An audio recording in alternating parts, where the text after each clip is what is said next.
All right, hello everyone. It's Kendra and I'm back here at Urban Zen, speaking to the Urban Zen and the True You community. And today I want to talk about something that is kind of like the nuts and bolts of it all. This is why I've been doing these videos, and it's kind of like the purpose of life. And this is the idea of freedom and being free to be you. And one of the things that I find recently in the clients that are coming to me, basically what they're asking for is for them to be more of themselves and wanting to see more. They know that there's an opportunity for more of them to show up in their life, that maybe they're holding back in areas of their life, or maybe on the flip side, like I talked about the other week, they're trying too hard and they're kind of like putting on this facade and putting on this this version of themselves that they know is not authentic for who they are. And so what I want to talk about today is two ways that you can start to know yourself better and connect with yourself better so that you can bring more of you to the surface of your life. Now, I've been doing this the fourth in a series of videos, and there'll be 4 more coming up. And so if you're just catching this in the 4th one, you might want to go back and check out the other 3, because the other 3 address 3 factors as to why we stop being ourselves, and 3 things that get in the way of us really embracing and embodying our full self. So just to kind of sum that up really quickly, one is the expectations that we put on ourselves, that either we're hearing those messages from other people, or just internally we feel that there's a certain way, there's a right way, there's a should that we need to be, and who we need to be in our identity. And so that's one thing that can pull us from center. The other thing is just devaluing ourselves and not actually embracing who we are, not accepting ourselves for who we are. The whole comparison and judgment game where we're looking around and seeing how everybody else is different than us, and then making the assumption that their version of being human is better than our version of being human, and therefore we can try to imitate and adapt ourselves into being that other version that we think is better. And then the third thing is that fear I talked about last week, fear of failure, fear of rejection, that even if we know who we are, we're connected to that, but then the thought comes up, oh crap, but what are other people going to think of this? That can really derail us from creating a life and taking action that is authentic to ourselves. So those are 3 things that if any of that feels, oh yeah, I do that, then go check out those videos. There might be some tips in there to help you get unstuck from that place. And so what I want to talk about today is once you're kind of giving yourself that permission and you're recognizing how those expectations, the judgment, the shame, the fear shows up, where do you start? What is that ground zero? Where do you go from here? How do you get to know yourself and recognize, where am I in alignment with who I am, and where am I like stepping away from that and going off center? And just to address one other thing before we get into how you can do that, is just why this is even important. I think that it boils down to one word in the simplest of forms, is stress. That when we are stepping away from ourselves, we experience some sort of stress, some sort of tension, whether it's the stress of trying so hard to please everybody else and be that person that we think we need to be, whether it's the stress of worrying about what other people are thinking, or the stress of the recognizing that, wait, we're not as good as the other people, or that's the story that you're telling yourself, right? So the stress can come from those 3 things that I just mentioned, the expectations, the judgment, and fear, but also the stress from, so this is jumping ahead to what I want to talk about today in terms of feelings. The stress of like stuffing our feelings, and of keeping ourselves back and pushing down what is naturally within us that wants to come to the surface. That can be stressful too. And so we hold a lot of tension. And I talked about in one of the videos this idea of trying to make ourselves be someone else and hiding who we really are. That is a lot of stress. And so when we are dealing with stress, what happens? Well, we either want to comfort that a little bit, have a release of it, or control it a little bit more, step it down, right? We want it to go away. It's uncomfortable, we don't want to experience it. And how do we make it go away? Well, that's where a lot of the dysfunction in our world comes in, right? So whether it's any kind of addictive behavior or using some substance, including food, drug, alcohol, workaholic, right? To basically release the stress that we're having internally. And so while we may look at symptoms in our lives and think that, oh, I just need to go fix that symptom, right? So I'm putting on weight, I'm eating more than I want to, all I need to do is go on Slimming World or go on a diet and fix it. But perhaps you could look at it from another point of view, saying, wait a second, that eating pattern is a response to stress in my life. Where is that stress coming from? It's a good chance that that stress is coming from somewhere inside of you. There is an inauthenticity in terms of what your actions and what your life looks like compared to who you are. And once you can come back to center, get rooted in who you are and start to build a life like that, the stress goes away, which then means that the behaviors that you're using to release and comfort and calm the stress also go away, right? And so we're actually fixing, but we're solving some of these symptomatic problems that we see in our life, not from the outside, but from the inside out. Another way to think about it, if the word stress doesn't quite resonate with you, is connection, right? We crave and we desire connection with ourselves, with other people, with a higher power. And when we are disconnected from ourselves, let's start there, it's going to ripple effect into everything. We're not going to be able to connect with others as authentically, with spirit as authentically. And so if we're having a void, then in terms of the connection, again, what can I use to fill that void? And again, the same substances, food, exercise, drug, alcohol, workaholic, sex, shopping, all these different things, right? If we have this hole inside of us, we're going to look for things to fill them. And as I mentioned previously, that can be at first, I'm going to use the word positive, that's not the word I'm looking for, but it is a way of you taking care of yourself at first. So this is like a good thing, the gratitude. I can be thankful for myself that I have the wherewithal for my own survival mechanism, and also recognizing that at some point that doesn't work anymore, and that's when it's time to change and look for another solution. And what I'm offering to you is a solution that it can start with you, of connecting back to yourself, knowing and loving yourself, and moving on from there. And then the symptoms start to fall away because they're not needed anymore. Okay, so that's why all of this is important. And now I'll get into how you could start to understand yourself better, give yourself that permission to be free to be you. And I want to talk about two things here. The first being our feelings and emotions, and the second being I'm going to wrap up into a few different words: needs, wants, desires, and boundaries. Okay?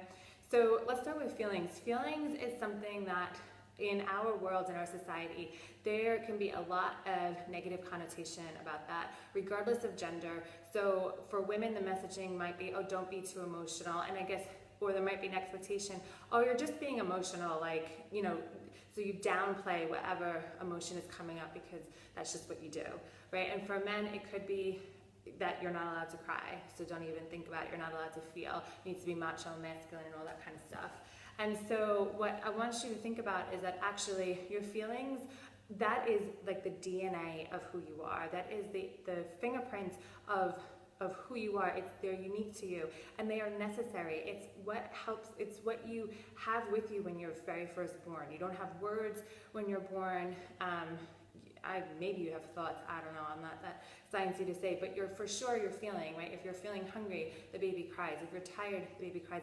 If you have a tag on your shirt and it's annoying you, you cry, right? So we're all connected to our feelings from a very young age, and then over time we can become disconnected because of a variety of reasons. Maybe you've learned the message that it's not safe to feel, that you feeling is going to somehow bring you harm, right? And so we can learn to stuff and control and push away those feelings. And so what I want you to think about is that is a place to start, that it actually is okay, it actually is safe.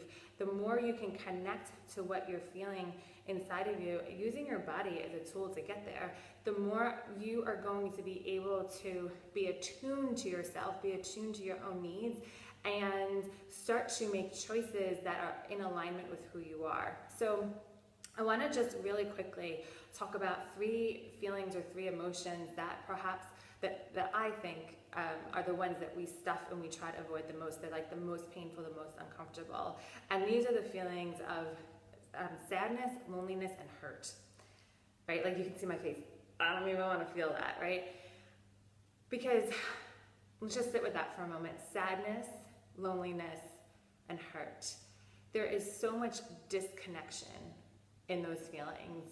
If you compare that to something like fear or anger, anger, you're going to be angry at something or with something, so there's still that connection there. Fear, again, you're responding to something that's coming at you. Lonely, you on your own, right? Hurt, okay, there's a little bit connection there, but it's something that's been, done to you that makes that all of a sudden you feel, wait a second, this person doesn't love me anymore, right? Disconnection. The same thing, sadness, you've lost disconnection. And so those three are the ones that can be so painful for us to experience, and the ones that we try to avoid the most. And I want to give you a little bit of hope here in terms of how you could use those feelings to actually learn about yourself and bring yourself forward and propel yourself forward to a place of more freedom. So this is something that I learned a couple of years ago. I was actually writing about this last night, that up until about 2 years ago, I did not necessarily have the words to be able to describe what I was feeling inside. So my experience of my emotion would be a cocktail. It would be this kind of like tangled ball of string, and I didn't necessarily know how to grab onto that to be able to express or explain, one, to myself, two, to another person, what was actually going on inside my body. All I would feel would be tension, a lot of times a knot in my stomach, maybe an emptiness in my guts, or a heat, or like a heaviness on my heart, right? Like that, and to be honest, I couldn't even have explained that to you 2 years ago. But looking back, that's what I would feel, because that's what I feel now. And so being able to put words to your feelings was like, it was like this weight lifted, because now all of a sudden I could cognitively wrap my head around what was going on inside the rest of me. And so I'll share with you, for those three specifically, what has really helped me to be able to get a little bit closer to those feelings. So let's start with lonely, right? So lonely, if we're feeling lonely, a lot of times the story that we can tell ourselves is that it kind of goes back to that shame thing of like, I'm not worth it, nobody likes me, that maybe I'm not interesting enough, all that kind of stuff. So that, that is the story that, I think that's the version of the story of lonely that actually causes us to feel pain, right? Because it brings in the shame element of it as well. Lonely also, the bright side of that is, wait a second, I am craving something here, right? I am craving connection. And so if we use that craving and that desire for the connection, and we become really attuned to, when does that loneliness go away? In what relationships in my life do I feel super connected? What activities am I doing where I feel super connected to myself, right? Then that can become your, I'm trying to think of the word here, but that's your signpost, right? That's your arrow. That's the way forward in life. That's going to help you navigate, the compass. That's the word I was looking for, right? That becomes your compass to say, wait a second. When I was sitting there in my comfy chair and I was writing and journaling in my book with a candle lit, I did not feel lonely anymore, even though there was nobody else in my house. And I might have been physically alone, but I did not feel lonely. Okay, great. So that need for connection was fulfilled through that activity. Do more of that and see where that takes you. Right? Again, if you look at your friendships and your family relationships, your colleague relationships, which ones fill you up, and which ones can you still feel lonely in, even if you're in a room full of people? Notice, what is it about those people where you have that sense of connection, and look for more of that in your life, okay? So that's how lonely can help you connect to yourself. Sadness, similar. If you're sad because you've lost something, we'll recognize that there was something that you valued in that relationship. So whether it was a pet, whether it was a human, whether it was a job that you had, whether it was a relationship, I'm trying to think of some other examples here, right? But whatever experiences that you have in life, right, that are bringing that connection, and if that goes away and that's a loss, yes, that's sad, and yes, we have to grieve, and do not try to bypass the grief, Okay, that is an important process that I am still learning for myself. And let it remind you that you had something that you valued. And that's a beautiful thing, that you lived your life, that you were actually on, you were switched on in life enough to feel the loss of something once it was gone.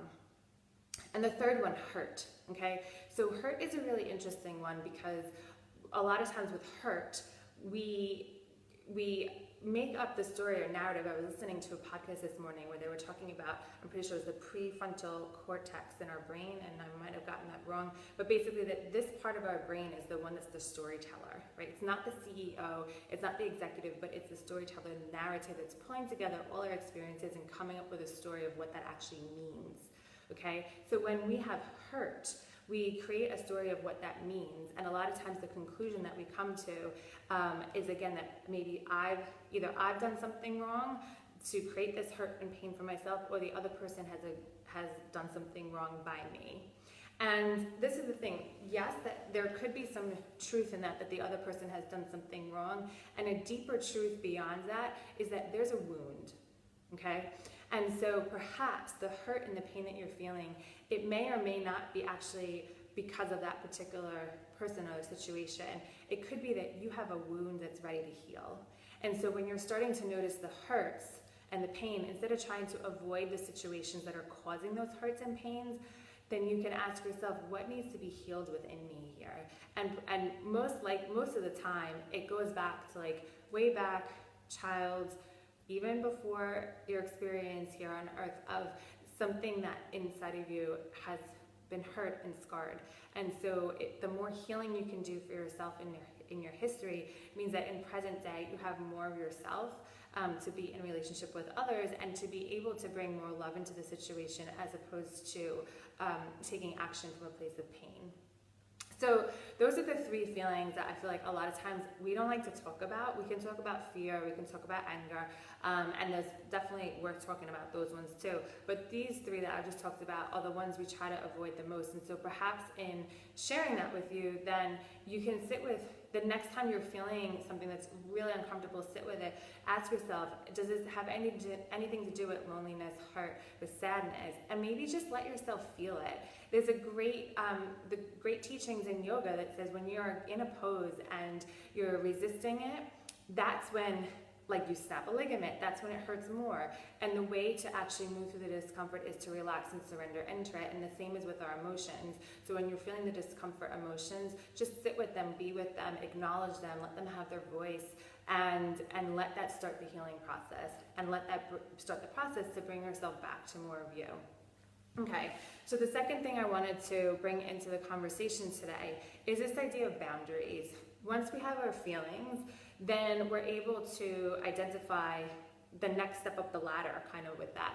So once we know what we're feeling and we can put words to that, it becomes, what am I needing because of my loneliness, right? And a simple one is, I'm needing connection. Okay, great. If I'm needing connection, what kind of connection am I needing, right? And so maybe it's, I'm needing to be in a really beautiful environment, sipping a glass of wine with a girlfriend and just shooting the shit.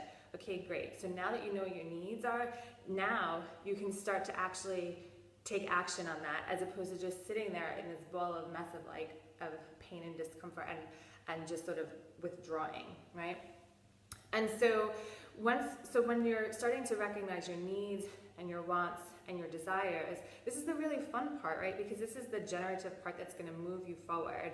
And there's a really simple thing that you can do to start to identify what these are for you. And if, like me, someone who's been super disconnected from their needs, this might feel strange and a little bit tricky at first, but stick with it, and over time, you're going to have a long list, trust me. Okay, so it's a really simple thing. What works for me, what doesn't work for me? It's the simplest way to create a boundary in your life. So going back to this idea of free to be me and permission to be you, and the context of boundaries, boundary is where I stop and you start. And when we don't actually have a good sense of self, our boundaries are they're just mushy. They're like this amoeba thing where we don't actually know where I stop and they start, because we're so worried about trying to keep the other person happy and meet their needs, and we don't know what ours are and all that kind of stuff, right? So no, what works for me, what doesn't work for me, simplest way to make a boundary. And so I'll give you an example of something that I've recently started to do for myself. I've noticed that watching TV at night, especially in the summer, does not work for me. In the summer, I want to be outside. And a lot of times, maybe I can watch TV one, maybe 2 nights a week, and that will kind of like that's enough, right? The rest of the nights, I want to be maybe speaking to my family in the US, or I want to be doing some writing, or I want to be doing a creative project.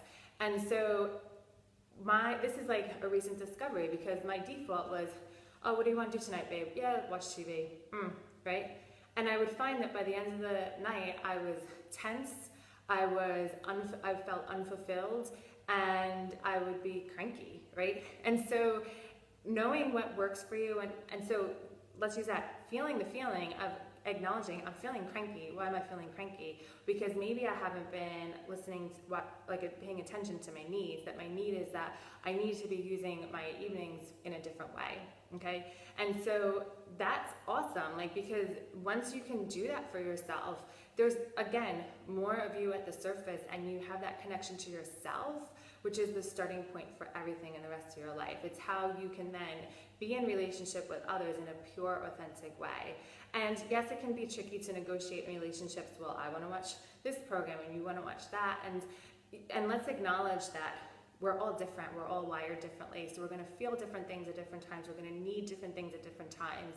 And this is not about negotiating. This is not about a tug of war, but just once you can own it for yourself and you can bring that into another person, and it's coming from a very pure and authentic place, it gives them a permission for them to say, well, actually, I need to check out myself. How am I feeling? How am I needing?